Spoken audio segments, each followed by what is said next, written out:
शिव सैनिकों का किस तरह से हंगामा जारी है वो आप देख पा रहे हैं। बैरिकेडिंग तोड़कर किस तरह से घर की तरफ वो दौड़े वो भी हम आपको दिखा रहे हैं। पुलिस का एक नाकाफी रवैया वो भी आप देख पा रहे हैं, क्योंकि हंगामा लगातार जारी है और मुंबई पुलिस लाचार नजर आ रही है। महिला कार्यकर्ताओं ने भी मोर्चा संभाल रखा और कहती हैं कि नवनीत राणा, उनके पति रवि राणा नीचे आए और इस चैलेंज को पूरा करके दिखाएं। दोनों तरफ से कोई भी पक्ष झुकने को राजी नहीं है। वहीं राणा दंपत्ति, अभी थोड़ी देर पहले आप सभी दर्शकों को हम सुनवा रहे थे, वो साफ तौर पर कह रहे हैं कि हम चैलेंज दे रहे हैं और हमने ऐलान किया है हम जाएंगे जरूर। और इसके पहले नवनीत राणा ने और उनके विधायक पति रवि राणा ने क्या कुछ कहा, आप सभी तक हम पहुंचाते हैं, आपको सुनवाते हैं।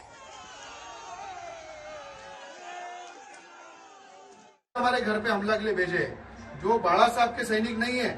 बाड़ा साहब के सैनिक अगर रहते थे तो मेरे को मालूम है वो हनुमान चालीसा हमारे साथ पढ़ते थे। ये पावर का दुरुपयोग मुख्यमंत्री महाराष्ट्र में कर रहे हैं। महाराष्ट्र में हाहाकार मचा है, कायदा सुव्यवस्था बिगड़ी हुई है और हमारे घर में घुस के हमारे गेट को लात मार रहे, हमारे अंदर घुस के हमारे घर में घुस के हम पे हमला करने की कोशिश कर रहे।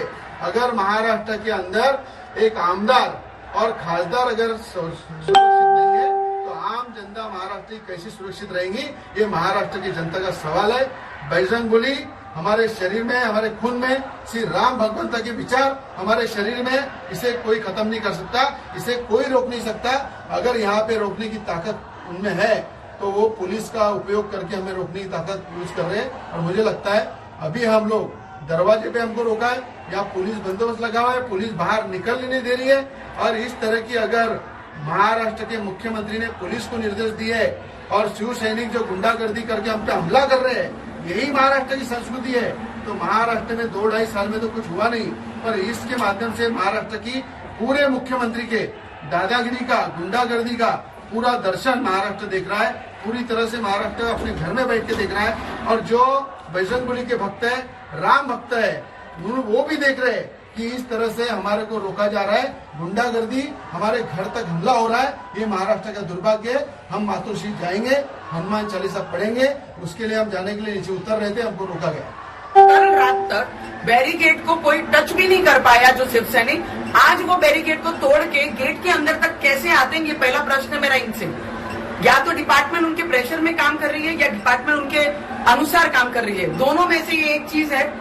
अगर इतनी खुलेआम अगर गुंडागर्दी शिवसेना में कर रही है, और मैं अभी भी बोल रही हूँ कि मैं नीचे भी जाऊंगी और गेट के बाहर भी जाऊंगी और मातोश्री के बाहर हम हनुमान चालीसा का पाठन भी करेंगे, उसमें कोई भी हमें रोक नहीं सकता है। तुम्हारे पास जरूर प्रशासन और सरकार होगी तुम्हारी, पर ताकत तो हमको भी हमारे लोगों ने दी है।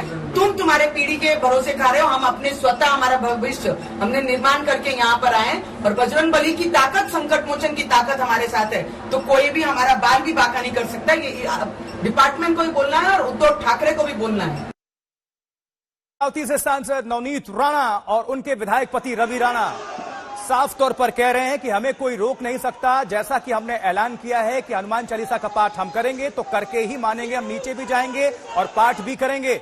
इसके पहले हजारों की संख्या में शिव सैनिक कार्यकर्ता वहां पर पहुंचे हुए हैं। राणा दंपत्ति घर के अंदर बताए जा रहे हैं और उनके घर के बाहर लगातार प्रदर्शन हो रहा है। चालीसा पढ़ने का इतना विरोध क्यों है?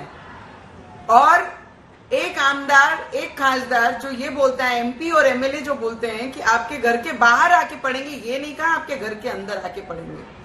पहला तो प्रश्न ये होता है उनके सामने। और आप जिस तरीके से उद्धव ठाकरे कल लोगों के बीच में आकर उनके शिव सैनिकों को आश्वासन दे रहे हैं, तुम्हारा कुछ बिगड़ेगा नहीं, मैं तुम्हारे साथ में हूं, इस तरीके से आश्वासन देके और उनको आदेश करते हैं सुबह 7 बजे सब शिव सैनिक तैयार हो, उनको आप उनको ठीक करना है, इस तरीके की भाषा, हमला करना है। और अगर आप देखेंगे तो कंटिन्यू हम आप लोगों के संपर्क में हैं कि जिस तरीके से हमने पूजा की, हमने हनुमान जी का मूर्ति को, फोटो को आराधना की, नमस्कार की, क्योंकि आज शनिवार है। जो ग्रहण और शनि हमारे महाराष्ट्र को लगी है, 7.5 लगी है, उसको मुक्त करने के लिए हमने प्रार्थना की। और वहां से प्रार्थना करके हम जैसे बाहर निकलने लगे, वैसे ही पुलिस के सभी लोग आके यहाँ पे खड़े हो गए कि आप नीचे नहीं जा सकते। मुझे डिपार्टमेंट को भी ये पूछना है कि अगर एक एमएलए को, एमपी को इस तरीके से घर में बंद कर दिया है, उसका कारण क्या है? अगर हमको बंद किया है तो इतने शिव सैनिक जो बाहर आए, इनको क्यों नहीं जमाबंदी की? इनको क्यों नहीं रोका गया? ये किसके प्रेशर के नीचे काम कर रहे हैं? या उनको बैरिकेड तोड़ के हमारे घर के पास आने तक और हमारे गेट के अंदर घुसने तक इतनी ताकत किसने दी? उनको किसने रिलीफ दी?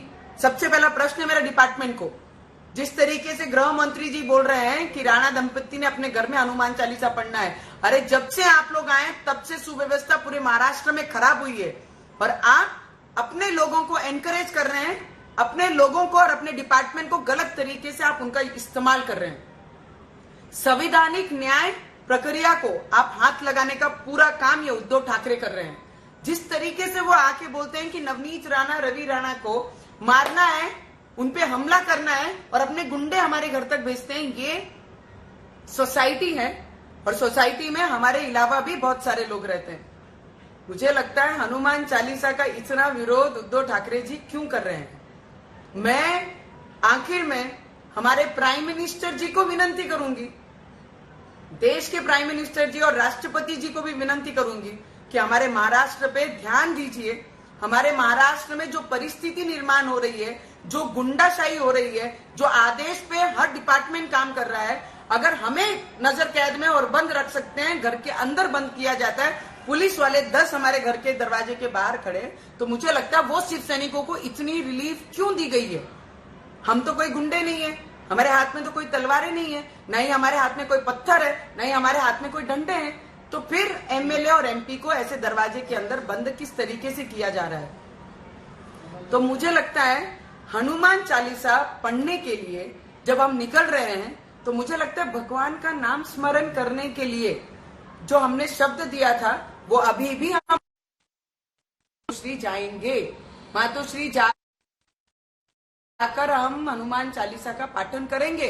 पर उसके साथ अगर जितनी भी डिपार्टमेंट उनके प्रेशर में काम कर रही है, फिर भी हम डिपार्टमेंट के साथ उनकी मदद करेंगे। सुव्यवस्था बिगड़नी नहीं चाहिए, हम उसके लिए जो कहेंगे हम वैसा करेंगे।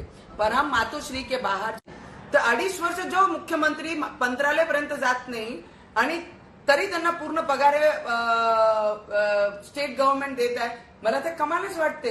आणि त्या मुख्यमंत्रीने फक्त व्यवस्था बिघडली नाही, कारण मुख्यमंत्री जे होते देवेंद्र साहेब त्यांनी सगळी गोष्टींच्या लक्ष दिलं।